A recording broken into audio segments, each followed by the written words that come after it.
Hola nuevamente, bienvenidos al canal del Profe DH. En esta ocasión trabajaremos nuestro curso de Química Sanitaria y Ambiental y el tema que nos va a ocupar es el de conceptos y determinación de oxígeno disuelto, potencial de óxido-reducción ORP, demanda biológica de oxígeno o demanda bioquímica de oxígeno y de cubo. En este video vamos a trabajar lo que corresponde a las asociaciones que tienen estos parámetros con el ámbito ambiental y el ámbito sanitario. Se hará la explicación de la relación que hay entre el oxígeno disuelto y la materia orgánica y cómo este nos sirve para hacer la estimación del material degradable y el material no degradable que existe en una muestra de agua. Así que bienvenidos una vez más a este su canal y vamos a arrancar. Para que entendamos acerca de lo que ocurre con el oxígeno disuelto en el agua, tenemos que arrancar por entender cuál es el comportamiento de los diferentes gases que existen en la atmósfera cuando estos interactúan con el agua. Aquí tenemos una representación en este esquema. Quiero mostrar en la parte superior lo que corresponde a la atmósfera y acá en la parte de abajo, en esta línea en azul, la miraremos como lo que corresponde al agua. Entonces sabemos que en la atmósfera hay diferentes gases, hay una mezcla de gases, entre los que podemos citar por su cantidad está el nitrógeno, que es el más abundante, el oxígeno, que es el segundo más abundante, y otros de importancia. Aquí en el ejemplo he puesto al dióxido de carbono. Resulta que estos gases tienen la posibilidad de disolverse en el agua en unas cantidades limitadas. Entonces lo que encontraremos es que este oxígeno, este dióxido de carbono, este nitrógeno y cualquier otro gas podrá ingresar al agua y disolverse y mantenerse ahí dentro. Pero para que la cantidad aumente o disminuya, hay dos variables de tipo físico que debemos tener en cuenta. En especial, influencia está lo que corresponde a la temperatura. La concentración de un gas es inversamente proporcional a la temperatura. ¿Cómo es esto? Tenemos que entender que la concentración de cualquiera de estos gases va a aumentar en la medida que la temperatura es baja. Por eso hablamos de una relación de tipo inverso. Cuando la temperatura aumenta, se espera que la concentración del gas disminuya. Por otro lado tenemos la presión atmosférica. La presión atmosférica también ejerce un efecto sobre la disolución de un gas en un cuerpo de agua. De esta manera, cuando nosotros estamos ubicados en secciones más altas del planeta sobre una montaña, por ejemplo a 2000 metros sobre el nivel del mar, la presión atmosférica va a ser significativamente menor. Al ser esta presión atmosférica menor, entonces se ejercerá menor presión de la atmósfera sobre el cuerpo de agua y por ende, cuando hay una menor presión atmosférica, entonces tendremos menor disolución del gas en agua. Si por el contrario nos vamos al nivel del mar, donde hay una presión atmosférica significativamente mayor, entonces esa presión obligará a las moléculas en estado gaseoso a ingresar al cuerpo de agua y se disolverá en mayor cantidad. De esta manera entonces tenemos una relación de inversa proporcionalidad de la concentración del gas con la temperatura y de directa proporcionalidad entre la concentración del gas y la presión atmosférica. Cuando nosotros miramos esas variables de presión y temperatura, estamos haciendo una evaluación desde lo físico. Hay otra que también tiene mucho que ver, que es la intensidad lumínica. ¿Por qué? Porque la intensidad lumínica va a afectar la temperatura. Si esta intensidad lumínica proviene del sol, pues claramente va también a tener energía calórica que incrementará la temperatura y va a generar unos efectos pues que ya los hemos descrito. Por otro lado, desde el punto de vista biológico, esta intensidad lumínica tendrá que ver con los procesos fotosintéticos y por ende tendrá una contribución significativa a la presencia de estos gases disueltos en agua, pero lo vamos a mirar con un poco más de detenimiento más adelante. Cuando nosotros hablamos de esas cantidades de oxígeno y de otros gases dentro del cuerpo de agua, pues ya nos dimos cuenta que existen esas variables físicas que tienen pues una relevancia, pero nos vamos a dedicar ahora a dos de los gases que más nos interesan para entender lo que ocurre con la contaminación, para entender lo que ocurre con la condición de un cuerpo de agua. La variable que tenemos que seguir, o mejor el parámetro físico-químico que tenemos que seguir, es el oxígeno disuelto, pero también debemos asociarlo a lo que ocurre con el dióxido de carbono. En esta imagen me permito hacer esa explicación. Cuando nosotros hablamos de oxígeno disuelto, tenemos que entender que el oxígeno disuelto es un indicador bastante bueno de lo que es la contaminación de un cuerpo de agua. Miremos por qué. Cuando el oxígeno disuelto pasa de la atmósfera al agua, lo primero que tenemos que decir es que su concentración en el agua es significativamente menor y es bastante limitada, donde los valores bastante típicos en un agua de buena calidad no alcanzan sino los 8 miligramos por litro. Entonces las concentraciones de oxígeno que se disuelven son realmente bajas, pero no por ello dejan de ser importantes. ¿Qué pasa con ese oxígeno? Ese oxígeno se va a ver incrementado o se va a ver disminuido dependiendo del tipo de organismos que vivan en ese cuerpo de agua.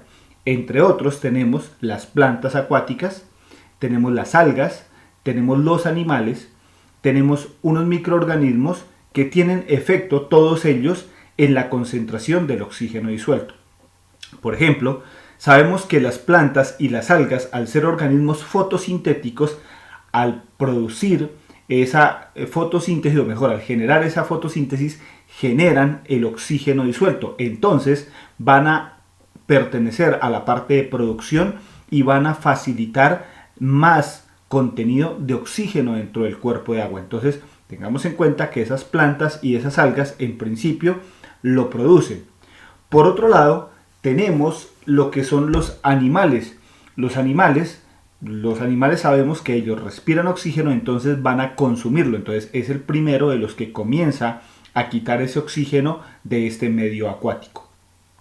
Y por último tenemos a los microorganismos, pues que se refiere a un grupo vasto de seres vivos, pero en esencia nos vamos a dedicar más que todo a lo que son las bacterias. Entonces, cuando hablamos de microorganismos, sabemos que algunos son consumidores de oxígeno y otros que tengan la particularidad de hacer fotosíntesis van a producirlo, pero nos vamos a dedicar a esta parte del consumo de oxígeno porque es de aquí de donde nace la idea de cómo estimar la cantidad de materia orgánica que hay dentro de un cuerpo de agua. Entonces, hace un momento habíamos hecho una discusión frente a lo que corresponde a la asociación de ese oxígeno disuelto con la temperatura y con la presión atmosférica. Aquí pues me meteré un poco más en lo que corresponde a la luminosidad.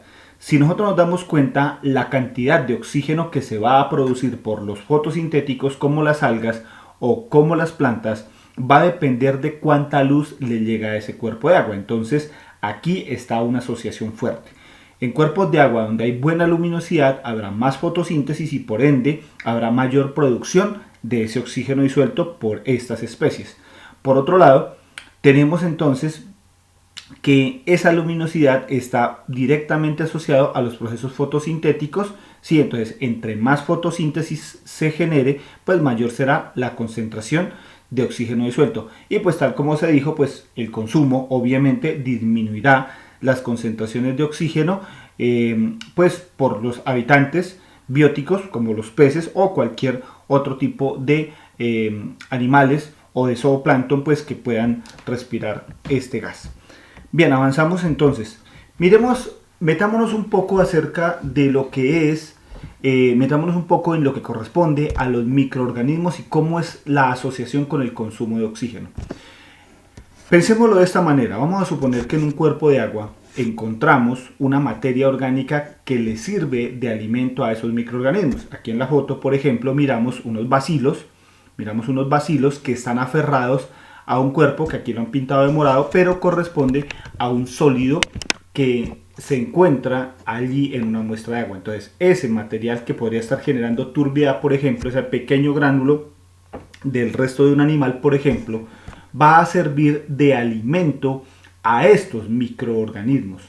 De esta manera entonces, cuando se encuentra ese alimento, los microorganismos van a comenzar a consumirlos, van a tener alimento disponible y eso les facilitará su reproducción. Entonces, de una bacteria que teníamos se realizará la reproducción y se formarán nuevos microorganismos. Entonces, aquí existe una relación que es importante entenderla para saber cómo funciona esa relación oxígeno disuelto, contaminación.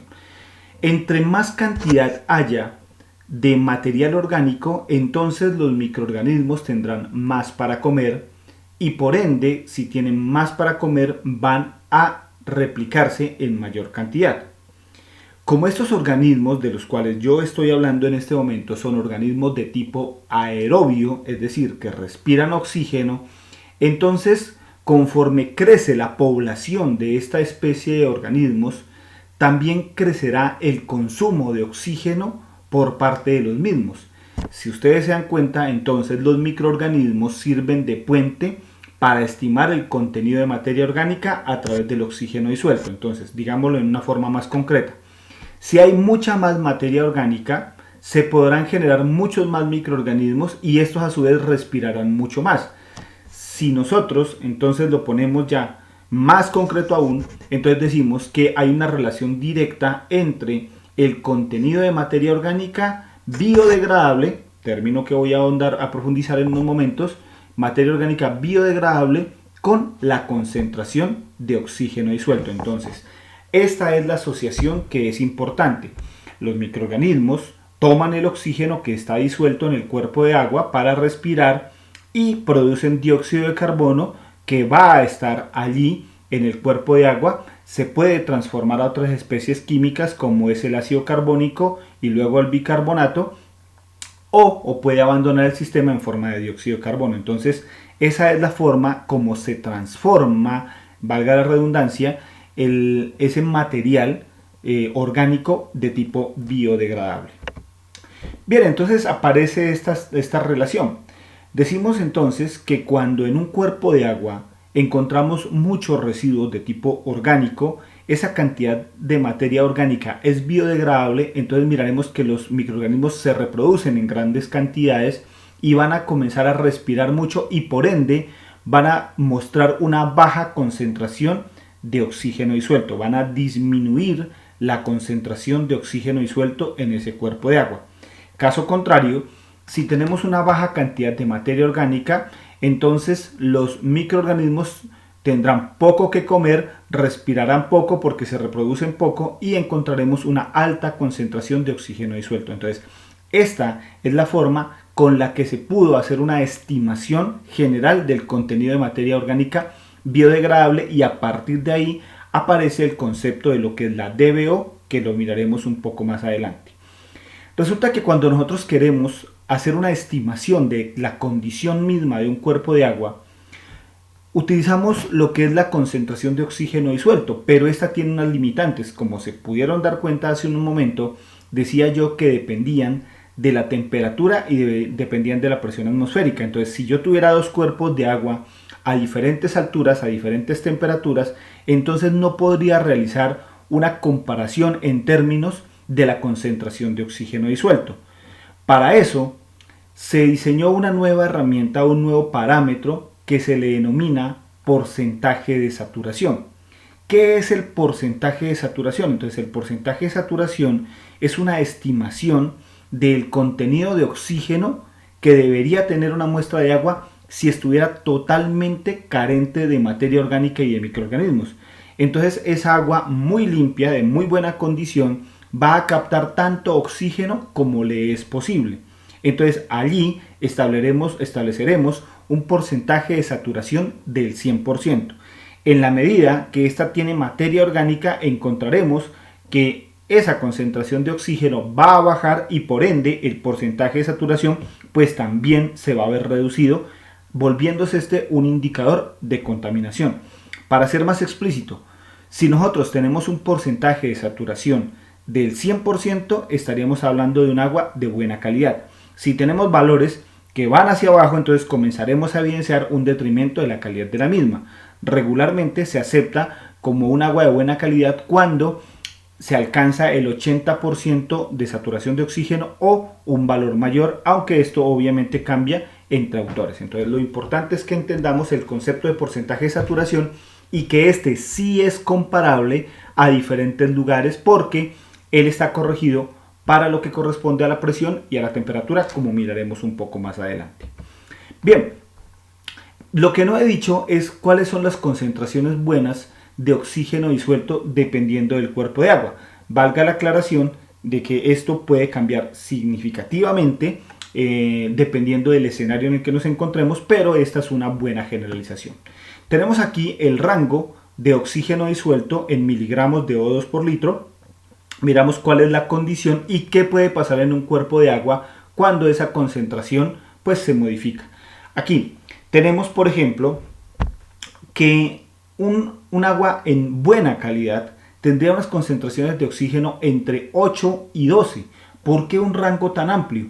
Porque en zonas donde las temperaturas son altas, los valores van a parecerse más a 8 por aquella relación de la inversa proporcionalidad con el oxígeno, y en zonas frías o en tiempos de temperaturas bajas tenemos concentraciones significativamente más altas. Entonces, esta condición entre 8 y 12 es la condición buena y está dada para una adecuada vida de los organismos que habitan dentro del cuerpo de agua, es decir, es la condición deseable de un cuerpo de agua. Ahora vamos a aceptable. De 5 a 8 miligramos de O2 por litro es una condición aceptable donde no están tan cómodos los organismos que habitan estos espacios acuáticos, pero aún las condiciones pues son relativamente buenas. Ahora la pregunta es, ¿qué modificación puede pasar? Entonces, por ejemplo, acá en esta mejor condición, pues los procesos de reproducción van a ser mucho más fáciles para los organismos que viven, ¿sí? El agua muy seguramente la podremos utilizar para diferentes propósitos, mientras que acá ya vamos a comenzar a encontrar algunas limitaciones que aún pueden ser menores. Vamos al siguiente escenario. En este caso tenemos una condición de hipoxia. Entonces, ¿qué es hipoxia? Entonces, hipo, recuerden que significa bajo, baja contenido de oxígeno. Entonces, cuando encontramos que el agua está entre 0 y 5 miligramos de O2 por litro, entonces ya aquí miramos que los organismos que habitan ese espacio comienzan a tener problemas, y algunos que tienen requerimientos de oxígeno significativamente más altos van a comenzar a morir, van a comenzar a desaparecer porque son más sensibles. Habrán otros pues que soportan, están adaptadas a esas concentraciones bajas de oxígeno y lograrán sobrevivir. Entonces esta condición ya es de bastante dificultad. ¿Qué suele ocurrir cuando ya estamos frente a un escenario de hipoxia? Entonces esos organismos que mueren pues comienzan a acumularse dentro de los cuerpos de agua y comienzan a permitir el crecimiento de más microorganismos y por ende a agravar la condición de hipoxia, tendiéndola a cero, donde ahora ya en cero se llama anoxia, sin oxígeno. Entonces, cuando llegamos aquí, los organismos aerobios, es decir, los que respiran oxígeno, esos van a morir. Entonces encontramos una condición donde no hay ese oxígeno, entonces todos los animales van a desaparecer, la mayor parte de los microorganismos van a desaparecer, excepto aquellos que tengan la capacidad de ser facultativos. ¿Qué es eso? Son microorganismos que tienen la posibilidad de respirar oxígeno o respirar otras sustancias que se encuentran de los cuerpos de agua. Esos son los organismos facultativos. Cuando el oxígeno desaparece, entonces hay un nuevo crecimiento de una población que se le conoce con el nombre de los microorganismos anaerobios, de los cuales pues ahorita no me meteré, sino que lo dejaré para un tema posterior. Bien, entonces se ha hecho la descripción de lo que es de 8, o mejor, de 12 hacia abajo, pero si ustedes se dan cuenta yo dejé esta línea sin tratarla. ¿Qué pasa? Resulta que en condiciones normales un cuerpo de agua va a tener concentraciones de aquí hacia abajo. ¿Cuándo encontramos valores mayores que 12? Cuando dentro de ese cuerpo de agua hay presencia de organismos fotosintéticos, es decir, la presencia de algas, la presencia de esas plantas acuáticas va a hacer que cuando hay una buena irradiación solar se produzca ese oxígeno esté disuelto en el cuerpo de agua, y cuando se vaya a hacer la medición, entonces encontramos valores bastante altos. Aquí hay que tener cuidado, esta concentración no es la mejor. ¿Por qué? Porque muchas veces cuando se tienen sistemas que están desbalanceados en su contenido de nutrientes, nitrógeno y fósforo por ejemplo, se hace un crecimiento descontrolado de esas plantas acuáticas, se hace un crecimiento descontrolado de esas algas. Entonces esas algas comienzan a producir oxígeno durante el día, pero en la noche no lo hacen. ¿Qué ocurre? Resulta que cuando esas mismas plantas o esas mismas algas mueren, entonces ese contenido de materia orgánica se queda dentro de los cuerpos de agua. Esos contenidos de materia orgánica entran en descomposición y comienza a decaer, especialmente en horas de la noche el oxígeno comienza a decaer y genera un descontrol en el ecosistema. A esto se le conoce con el nombre de eutrofización, y había explicado esos principios un poco más atrás en el video que correspondía a las mediciones de los nitratos. Bien, tener un agua en buena condición, ¿qué nos va a permitir? Primero, mirar que empecemos desde el principio. ¿Cómo miramos ese oxígeno disuelto? ¿Qué información le podemos extraer? Entonces, esta nos va a indicar el estado general del cuerpo de agua. Si nosotros miramos un cuerpo de agua que tiene una cantidad adecuada de lo que corresponde a algas, a plantas, y encontramos que su concentración es de 8 a 12, decimos que ese ecosistema se encuentra en buenas condiciones.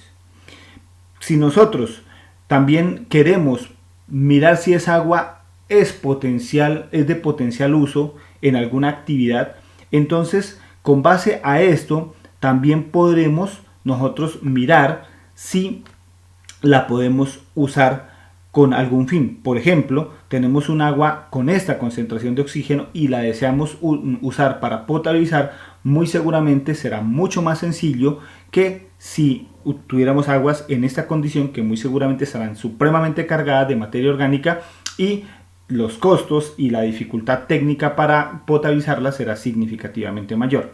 Entonces, con este oxígeno como indicador de contaminación, pues nosotros podríamos, incluso solamente midiendo ese oxígeno, podríamos estimar qué tipos de vida pueden existir y en qué cantidad. Les pongo un ejemplo básico. Si tenemos concentraciones de oxígeno disuelto por acá, pues muy seguramente podemos decir que en ese cuerpo de agua existirán peces, mientras que si nosotros tenemos concentraciones muy cercanas a cero, pues ya sabremos de entrada que la cantidad de peces que se encuentran dentro de ese cuerpo hídrico pues será bastante limitado, y eso obviamente afectará todos los niveles mayores de la cadena trófica. Listo. He conversado entonces acerca de las asociaciones de ese oxígeno disuelto con lo que corresponde a la materia orgánica. También había dicho que había una relación de inversa proporcionalidad entre lo que es la temperatura y la concentración de oxígeno. Entonces, en esta imagen que tengo aquí, en esta tabla de oxígeno versus temperatura, les quiero mostrar ese efecto. Esta imagen corresponde a un porcentaje de saturación del 100%, recordándoles que eso significa que es todo el oxígeno que se puede disolver en una muestra de agua. Quiero que observen las diferencias que puede haber en las concentraciones de oxígeno dependiendo de la temperatura. Es decir, estos tres casos subrayados corresponden a aguas de muy buena calidad, pero dependiendo de su temperatura, miren cómo se afecta la concentración de oxígeno disuelto. Si nosotros, por ejemplo, estamos en una ciudad donde la temperatura ambiente es baja, donde está haciendo frío, y vamos a medir el oxígeno y queremos que el oxígeno sea bueno, entonces la concentración de oxígeno que deberíamos encontrar es de 10.92 miligramos de O2 por litro. Ojo, si esto fuera a nivel del mar.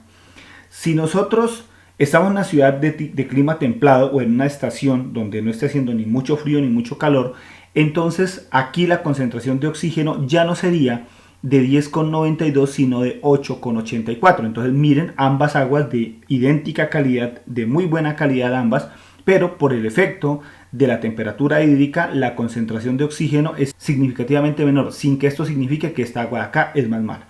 Y si nosotros estamos en una ciudad más cálida o en una estación como el verano, por ejemplo, donde la temperatura puede alcanzar 30 grados Celsius en el agua, entonces en ese caso la temperatura o mejor, la concentración de oxígeno disuelto será apenas de 7,56, de 7,53, y esto no significará que sea de menor calidad que la de acá.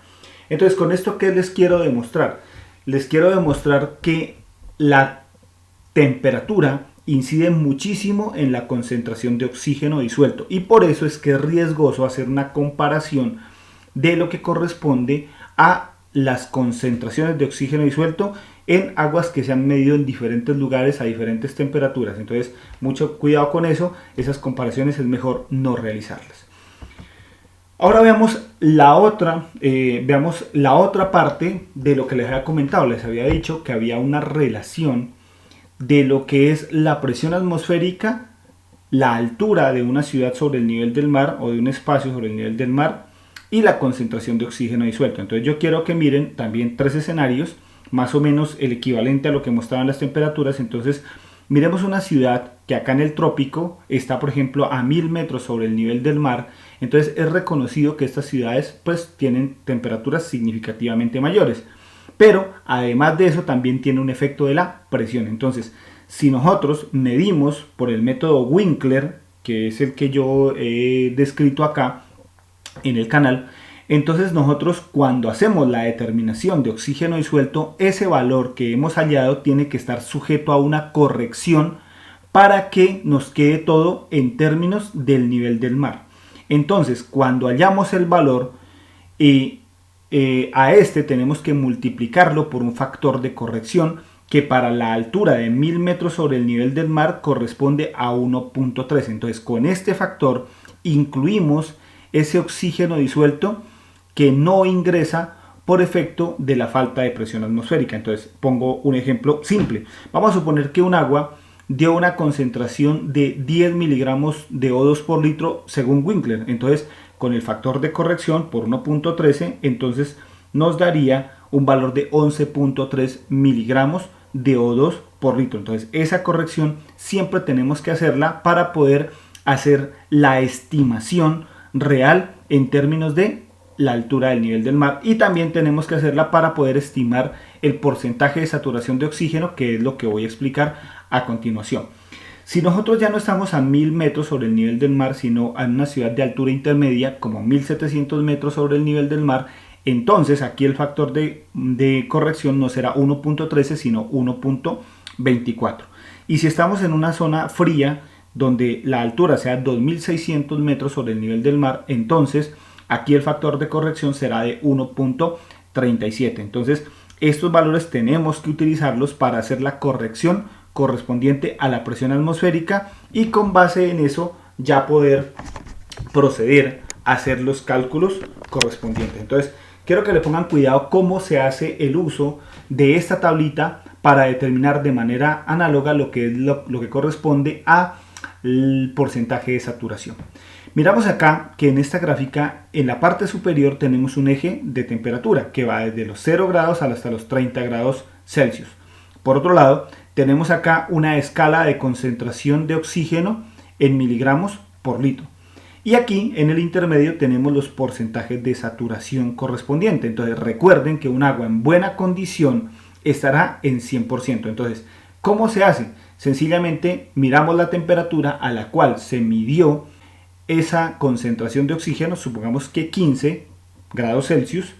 Miramos la concentración, entonces habíamos dicho que teníamos 10, pero una vez corregido daba 11.3, entonces 10 a 11.3, que sería más o menos por aquí, y entre esos dos puntos trazaríamos una línea recta que nos permita el corte con el eje de porcentaje de saturación. Entonces en ese caso, pues por aquí viéndolo así por muy encima, el ejemplo que he puesto daría un porcentaje de saturación superior al 100%.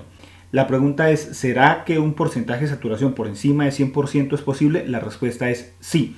¿Cuándo puede pasar? Cuando dentro de un cuerpo de agua hay procesos fotosintéticos que lo incrementen, o también puede pasar cuando, por ejemplo, un río tiene muchas piedras, entonces esta agua golpea y hace una aireación adicional. Entonces estamos hablando de un agua sobresaturada de oxígeno, en ese caso por un evento de tipo mecánico. Así que eso es perfectamente normal, ya que el porcentaje de saturación se lo ha definido para un agua que está totalmente en reposo. Listo, entonces ahí tenemos la idea. Acá tengo el ejemplo de cómo se calcula. Entonces básicamente escoger esta gráfica y ponerle una regla donde se haya estimado y corregido esos dos valores. Entonces, por ejemplo, aquí tenemos a 10 grados Celsius y la concentración del oxígeno en miligramos por litro, dicen, según este ejemplo, que es de 7 miligramos de O2 por litro. Entonces, aquí nos encontramos con la siguiente situación, que a una temperatura tan baja, una concentración de oxígeno disuelto es significativamente bajo, porque el porcentaje de saturación apenas se alcanza el 45%. Es un agua que está en unas condiciones pues realmente preocupantes, porque no tiene ni siquiera el 50% del oxígeno que debería tener a esa presión atmosférica y a esa temperatura al cual se le ha hecho la medición. Entonces, de esta manera podemos nosotros utilizar esta herramienta. Insisto, ¿por qué es importante este porcentaje de saturación como forma de determinación de la contaminación hídrica? Porque nos permite establecer si el oxígeno está muy por debajo o muy por encima del oxígeno que debería tener, eso sí, teniendo cuidado de hacer la apreciación de la temperatura hídrica y de lo que corresponde a la presión atmosférica. Así que es importante que lo tengan dentro de esos parámetros relevantes para hacer estas estimaciones. Bueno, se ha hecho entonces la descripción de lo que es la asociación del oxígeno disuelto con la materia orgánica. Esta es la forma en cómo se mide. Entonces aquí está el método utilizado. Esto es extraído del estándar métodos. Tenemos una botella Winkler de 300 mililitros, se le adiciona 2 mililitros de sulfato de manganeso y 2 mililitros de yoduro alcalino. Miramos que se forma este precipitado, el cual después de 5 minutos de reposo en oscuridad lo vamos a disolver con ácido sulfúrico, 2 mililitros de ácido sulfúrico concentrado. Nos va a quedar una solución de este color, de la cual de los 300 mililitros que le caben aquí extraeremos 203 con una probeta y lo llevaremos a titulación con tiosulfato de sodio 0,025 normal. Resulta que este método, el método Winkler, que es el método que se ha utilizado aquí, lo estandarizaron de modo tal que utilizando esta concentración y el volumen de 203 mililitros, por cada mililitro de titulante gastado equivale a 1 miligramo de O2 por litro. Entonces aquí digamos que no requiere esos cálculos pues adicionales. Antes de que se acabe la titulación, cuando esto coge un amarillo pálido, entonces hay que adicionarle 1 mililitro de indicador de almidón para que se ponga azul o negro y entonces lo llevaremos hasta incoloro. No hago mucho detalle en esta parte porque en este mismo canal ya se cuenta con un video donde se hace la parte experimental. Me he ido a un laboratorio y he hecho toda esta medición, así que la persona que esté interesada en esta determinación pues podrá revisar la determinación de oxígeno disuelto por el método Winkler. Esto, análisis volumétrico. Acá también se tiene lo que es un electrodo de oxígeno disuelto. Entonces aquí mediremos oxígeno disuelto por una técnica analítica llamada la potenciometría. Entonces este aparatico sencillamente se lo conecta a un cabezote, ¿sí? Entonces esta sonda nos va a permitir la estimación de la concentración de oxígeno disuelto. También tengo un video en el cual he hecho la medición utilizando estos potenciómetros. Entonces aquí en este mismo canal se encuentra la forma en cómo se usa este potenciómetro para hacer dicha estimación. Bien sea este método o bien sea este, son ambos útiles. La diferencia es que este equipo ya tiene un software en el cual se hace la corrección de temperatura y presión. Entonces, como ya tiene esas correcciones, pues no hace falta de estar haciendo las multiplicaciones y demás que he explicado anteriormente. Entonces ya él arroja la concentración de oxígeno disuelto, él mismo mide la presión atmosférica, él mismo mide la temperatura y por ende a partir de ahí calcula lo que corresponde al porcentaje de saturación de oxígeno disuelto. Entonces, dos métodos distintos, pues con fines pues particulares. Pues ya que me metí en eso, este de acá regularmente se usa para la estimación de la DBO, que es lo que vamos a hablar en unos minutos. Bien, he querido meter acá este parámetro porque me parece muy importante cuando uno quiere hacer un diagnóstico ambiental. Hablar del potencial de oxirreducción suele ser bastante útil y es muy escasa realmente la información que se encuentra de este parámetro y tiene toda la asociación con lo que estamos hablando en este caso. Aquí tengo una foto tomada en un ecosistema, esta fotico la tomé en un ecosistema que está en muy buena condición a pesar de que tiene muchas plantas en su interior. Este ecosistema es bastante limpio. ¿Qué se encuentra en este ecosistema? Cuando se hizo la medición, ¿qué se encontraba? Valores de ORP, de potencial de oxirreducción muy positivos. ¿Qué significa esto?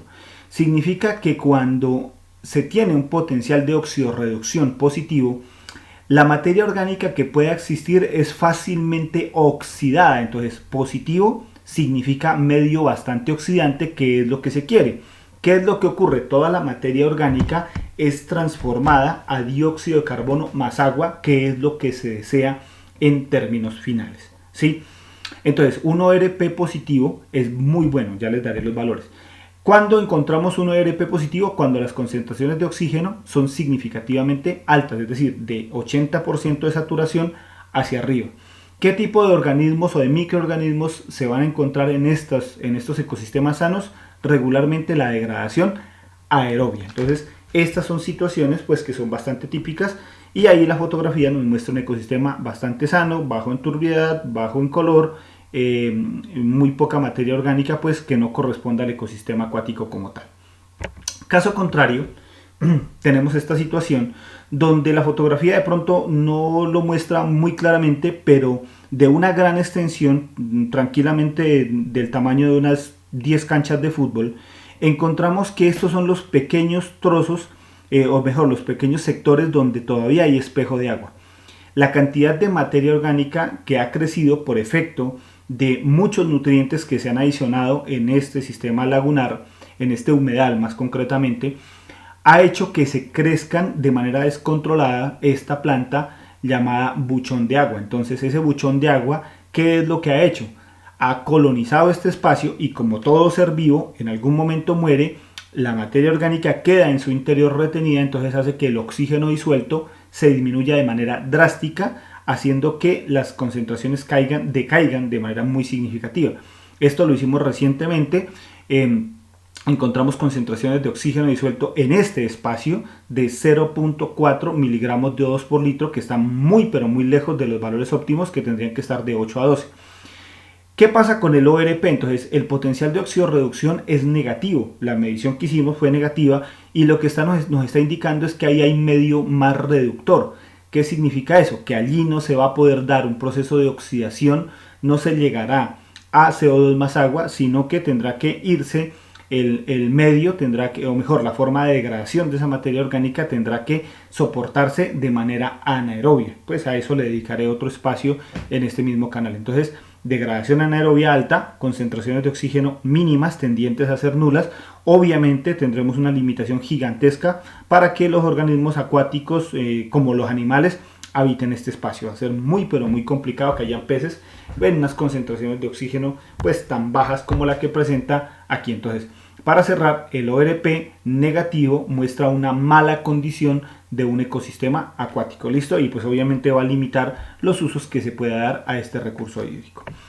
Bien, una última cosa que quiero decir respecto al ORP es que estos ORP van a cambiar dependiendo del perfil de agua en el que estemos trabajando. Entonces sabemos que los procesos de degradación se van a dar más en la parte interna donde hay mayor cantidad de materia orgánica acumulada. Entonces ese potencial de oxirreducción acá será significativamente bajo, la concentración de oxígeno será significativamente menor si se compara todo esto con lo que corresponde a la parte pues más externa de ese ecosistema acuático. Entonces más arriba, entre más arriba en la lámina de agua, pues obviamente encontraremos condiciones de oxirreducción mucho mejores pues para que se degrade la materia orgánica de manera aerobia. Muy bien, cuando queremos medir el potencial de oxirreducción, pues utilizamos regularmente electrodos, ¿sí? Otra vez la potenciometría. Este no es el mismo electrodo que había mostrado hace unos momentos, este es específico para eso. Y cuando un aparatico de estos nos reporte entre más 300 y más 500 milivoltios de ORP, pues ahí nos estará indicando que la condición del sistema acuático es bastante buena. Tenemos un ecosistema saludable. ¿Listo? Cuando este se vaya hacia abajo, cuando nosotros tengamos aguas muy intervenidas, muy contaminadas, entonces encontraremos valores de 0 o negativos, pues que obviamente no es lo que se desea para estos sistemas hídricos. Bien, hasta ahí entonces hemos hecho lo que corresponde a lo que es el oxígeno disuelto como indicador de contaminación con su homólogo, porcentaje de saturación de oxígeno disuelto, y el ORP, sus homólogos. Ahora nos vamos a meter concretamente a hablar de lo que es la DBO y la DQO. Cuando hablamos de la DBO y la DQO, lo primero que tenemos que entender es los diferentes tipos de materiales que se encuentran en una muestra de agua. Entonces, cuando nosotros queremos saber qué tiene esto por dentro, entonces tenemos que dividir eso en 3 partes. Quiero hacer una observación, y es que estos porcentajes que yo he asignado aquí es para una muestra de agua que en algún momento trabajé, pero obviamente estas proporciones van a cambiar de manera muy significativa dependiendo de la fuente hídrica con la que se trabaje. En esta fuente hídrica, ¿qué pasaba? El 54% del material que había, de ese material orgánico, era biodegradable. ¿Qué significa eso? Que los microorganismos, cualquiera que sea, se lo van a comer, lo van a degradar, ¿sí? Porque lo pueden asimilar. Otro 31%, ese no era, o sea, sí era materia orgánica, pero no era biodegradable. Entonces, allí podemos encontrar algunos materiales que a los microorganismos definitivamente no lo pueden degradar en tiempos rápidos. Algunos tipos especiales de madera, por ejemplo, pueden meterse aquí, o algunas cosas de origen pues que la producimos nosotros los seres humanos, que los microorganismos pues no la reconocen y por ende no se la comen.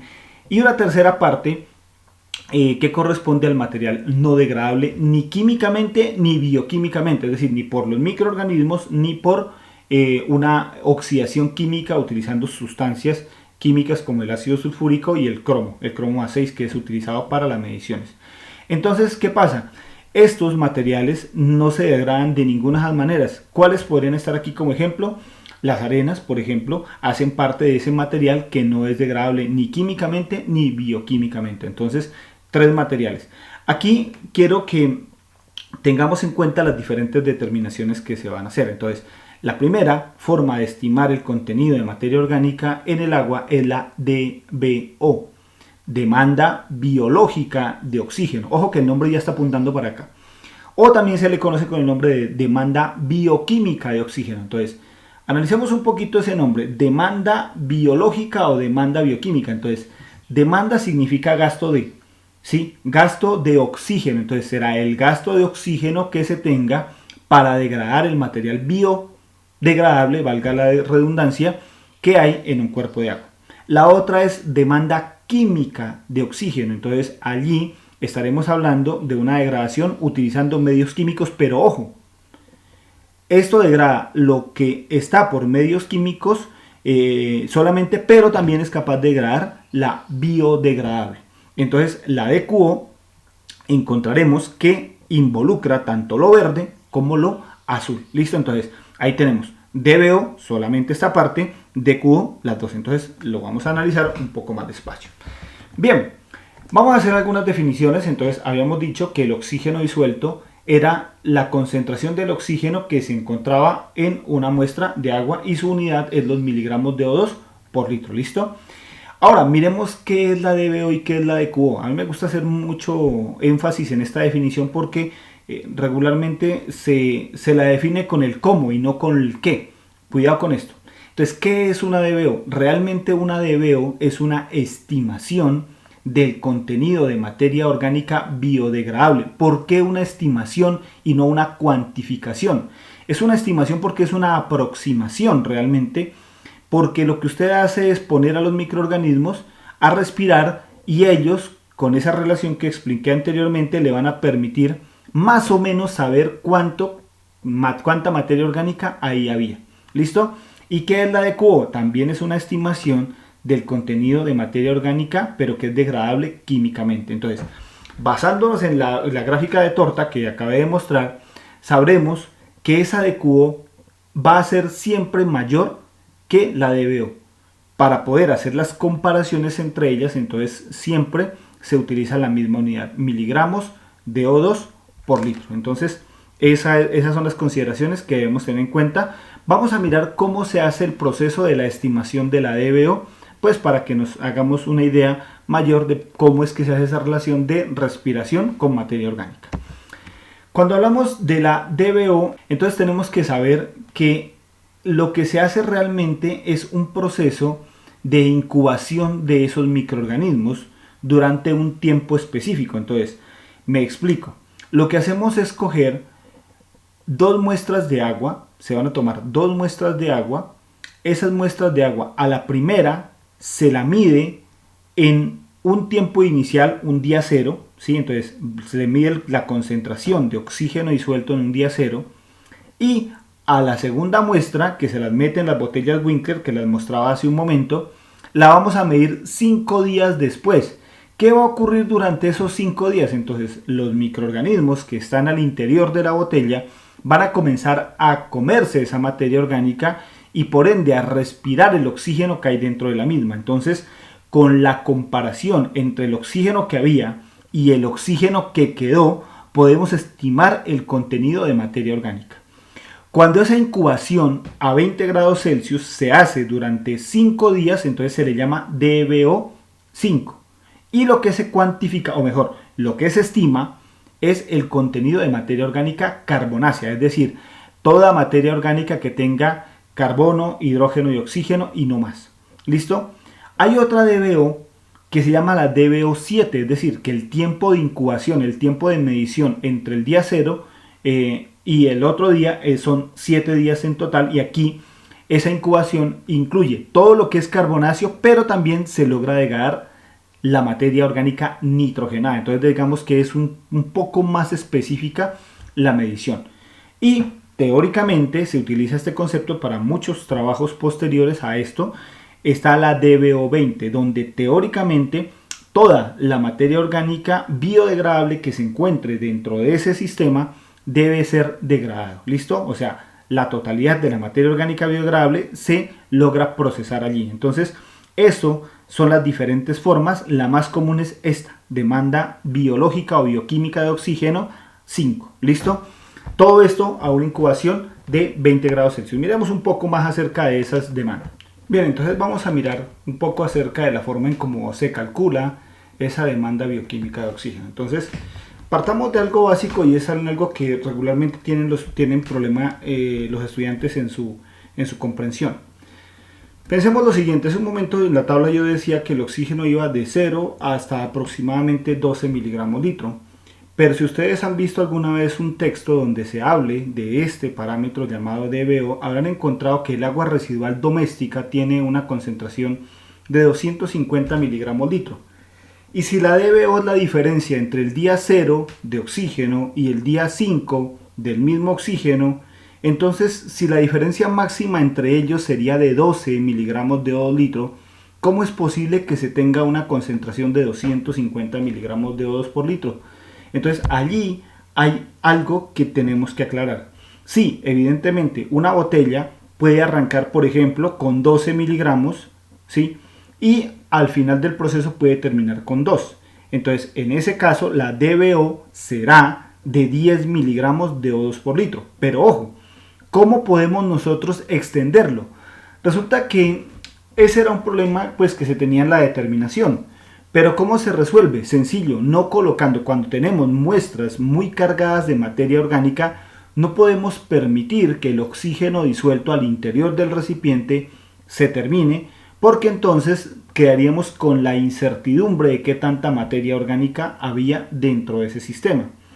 Entonces para eso se ideó lo que corresponde a las diluciones. ¿Qué es una dilución? Entonces una dilución básicamente es coger la muestra, cargar solamente una parte de ella en la botella Winkler y posteriormente completarla con un agua que se conoce con el nombre de agua de dilución.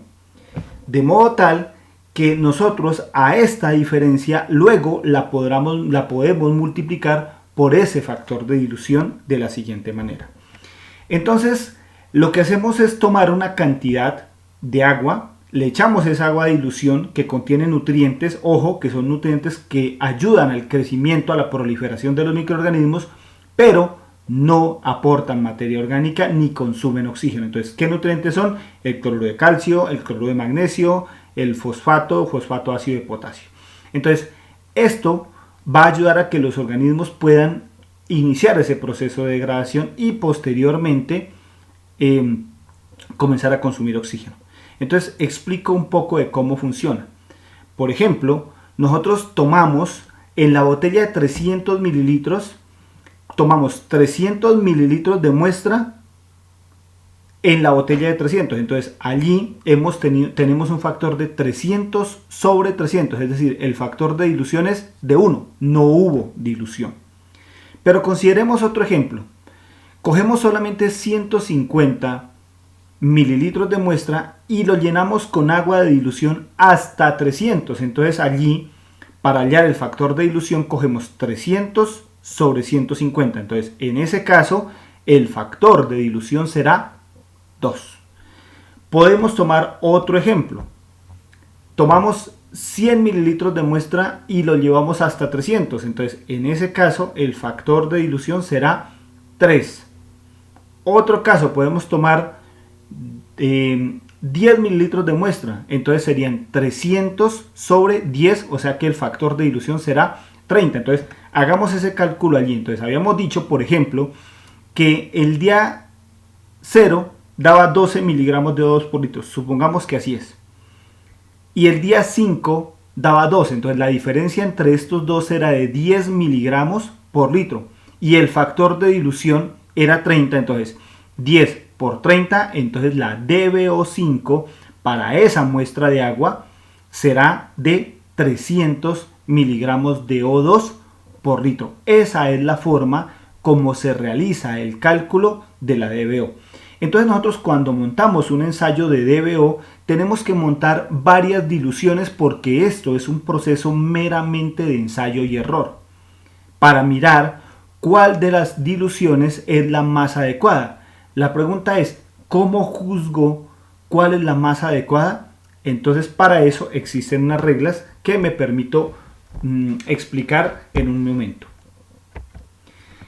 Aquí tengo unas imágenes tomadas del video que ya está disponible en el canal, donde aquí se hace la preparación de las diferentes diluciones. Aquí tenemos los ejemplos, miren. Aquí he hecho una dilución de 10-300, es decir, tomé 10 mililitros de muestra tras 300, entonces aquí sería el factor de dilución 30. Acá cogí 30-300, aquí sería el factor de dilución 10. Aquí sería 50-300, el factor de dilución es 6. Aquí es 100-300, aquí tendríamos un factor de dilución de 3.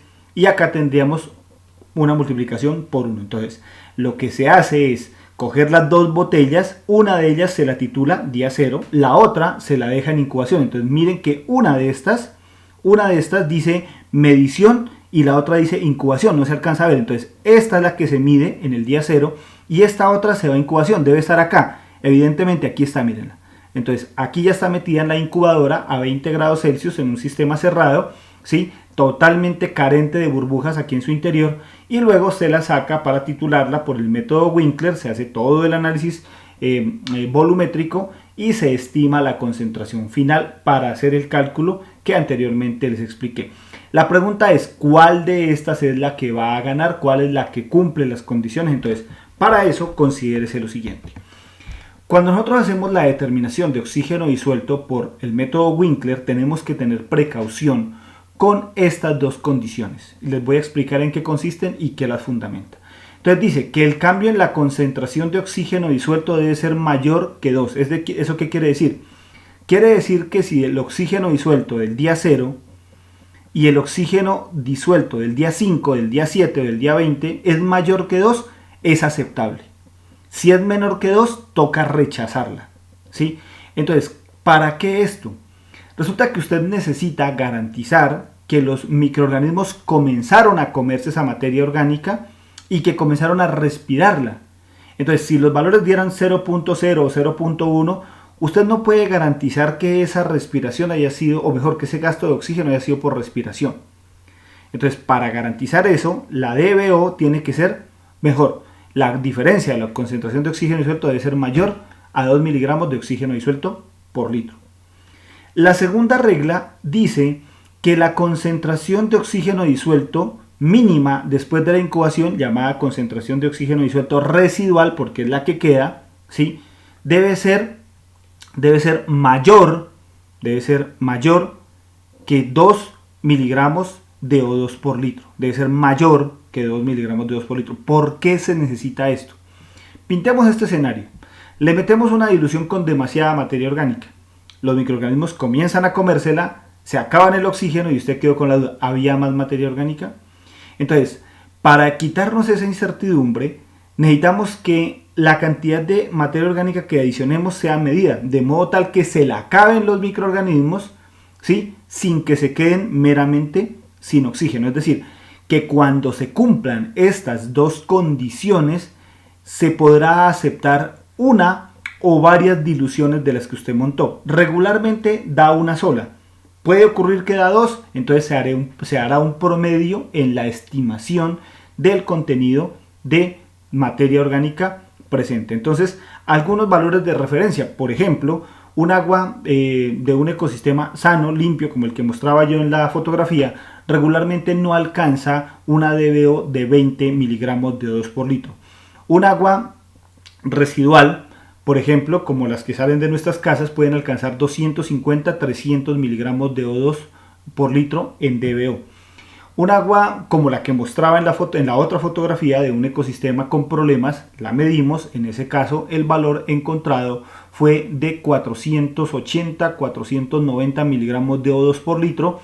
Y si ya nos vamos, por ejemplo, a la de un lixiviado que sale de un relleno sanitario, podría alcanzar 15.000 miligramos de O2 por litro, y obviamente aquí el factor de dilución debe ser muy pero muy alto. Entonces son valores que nos pueden servir a nosotros pues para ubicarnos en esto denominado demanda bioquímica de oxígeno.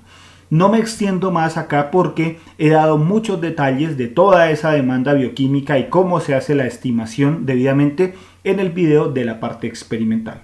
Entonces, eso es lo que tengo para contarles en esta ocasión. Espero que este material les haya sido útil pues para el entendimiento de lo que es la asociación entre el oxígeno disuelto como parámetro e indicador de contaminación y la estimación del contenido de materia orgánica biodegradable. En otra oportunidad les compartiré lo que corresponde a la DQOC, así como también su parte experimental.